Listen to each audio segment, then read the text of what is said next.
জাতীয় ভোক্তা অধিকার সংরক্ষণ অধিদপ্তর চুয়াডাঙ্গা জেলা কার্যালয় কর্তৃক ভালাইপুর ও বড়বাজারে অভিযান পরিচালনা করে 3টি প্রতিষ্ঠানের কাছ থেকে 18,000 টাকা জরিমানা আদায় করা হয়েছে। সোমবার 10ই মার্চ বেলা 1টা থেকে দুপুর 2টা 30 পর্যন্ত পরিচালিত অভিযানে ইফতার সামগ্রী, হোটেল, ফলের দোকান এবং নিত্য প্রয়োজনীয় পণ্যের পাইকারি ও খুচরা পর্যায়ে বিভিন্ন প্রতিষ্ঠান তদারকি করা হয়।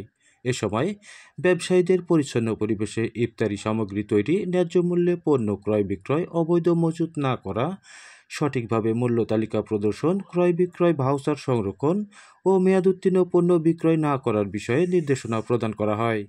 অভিযানে অপরিচ্ছন্ন পরিবেশে খাদ্য সামগ্রী তৈরি করার কারণে আবু জাফরের প্রতিষ্ঠান মেসার্স বিসমিল্লাহ হোটেলকে 5,000 টাকা ও হাসমতুল্লাহর মেসার্স জাহাঙ্গীর হোটেলকে 3,000 টাকা এবং অপরিচ্ছন্ন পরিবেশে খাদ্য সামগ্রী তৈরি ও অগ্নি নির্বাপক যন্ত্রের মেয়াদ না থাকার কারণে আবু কাউসারের প্রতিষ্ঠান মেসার্স হোটেল আলামিনকে 10,000 টাকা, মোট 3টি প্রতিষ্ঠানকে সর্বমোট 18,000 টাকা জরিমানা আরোপ ও আদায় করা হয়।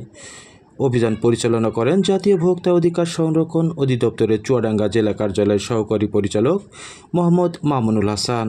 সার্বিক সহযোগিতায় ছিলেন রফিকুল ইসলাম, ক্যাব সদস্য ও চুয়াডাঙ্গা জেলা পুলিশের একটি টিম। জনস্বার্থে এ অভিযান অব্যাহত থাকবে বলে জানা গেছে।